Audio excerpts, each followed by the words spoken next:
Hi, my name is Mike Bryant. I'm in the School of Critical Studies, and this is just a short video to show how I use social media and memes to either help re-emphasize concepts from my courses or as a way for students to be able to show their understanding of concepts. It's important that you know who, what, and how I teach because that might help you decide whether or not these suggestions are appropriate for you and your teaching. I really only teach BFA students, so undergrads. I teach general education, science, and math courses. That would be critical studies. I am very aware that my students are non-majors. Nobody comes to CalArts to become a scientist. Therefore, they need to be super motivated. They need critical thinking as much or more than specific disciplinary concepts. So what I'm really interested in is helping them develop their critical thinking skills, and I just happen to use science to do that. And of course, they need to connect the material to the world at large. My classes are generally lecture-based with lots of demonstrations and time for questions and discussions. So I'm very seldom teach within like a seminar situation. The first example I want to talk about is using memes. This example comes from my course Sex and Death. It's basically a class where we look at the evolutionary basis of human behaviors. The assignment was to present a key concept from the class. In this case, it was a concept looking at sexual selection and gender roles, and to remix popular memes to explain the concept from class. What they would do is take a meme and alter the text, present the meme, but then also provide a statement to explain why they picked that meme. Memes always have some sort of context behind them which actually helps them tell the story, so there's some critical thinking involved with picking the meme. State the intended concept and make an explanation. Memes are, of course, really small. They're very short, so there's often concepts that are left out. So they needed to either address what was missing by using more than one meme, but also to use text to help explain their point.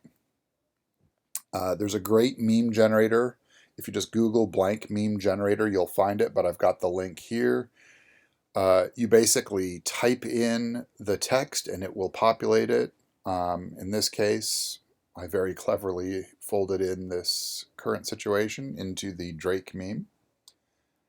Here's an example that I gave my students. I basically picked 3 memes, and by using the text within the memes, I was able to present the development and critique within animal behavior of a concept in sexual selection. What I want to talk about now are some short animations and TikTok videos that I use. I put these videos on the LMS. The general expectation is that they've already read material about them or they've seen them in lecture, so it's not their first exposure to the content, but it's there to emphasize specific points or as a way to prompt them to think more deeply about the material. These are a lot more work than a meme. I'm pretty new to doing TikToks, but I think they hold a certain amount of promise. They're really short. They're only like 15 seconds. So they're a great way to prompt discussions. You're always going to have to exclude certain aspects due to the length. So then you can ask the students what's missing or what's being assumed. You can also use more than one TikTok in succession to kind of illustrate how a concept developed historically or conceptually or methodologically. Here's an example from my class, Biology of Politics. The prisoner's dilemma is a concept that is just fundamental to the study of most evolution of social behavior. This uses a sound clip that is seen frequently on TikTok, so people are probably going to be familiar with it. And basically what I'm doing is I'm showing the Nash equilibrium of a non-zero sum game. So I'll just play this really quick. If you do that, I'm going to do that. If you do that, I'm going to do that. If you do this, I'm going to do that. Well, if I just did. You don't want to do that. So again, obviously there's a lot of information being shown in this, but if they've read the material, if they've thought about it, they can then look at this and kind of check to see what their understanding is, and then also use it as a way to have them explain what the Nash equilibrium is. So I just want to make a few final comments.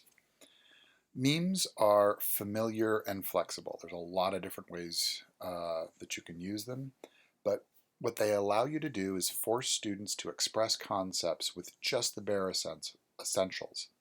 This really forces some critical thinking on their part. And you can always have them add written explanations to fill out missing elements or further critique whatever idea they're presenting.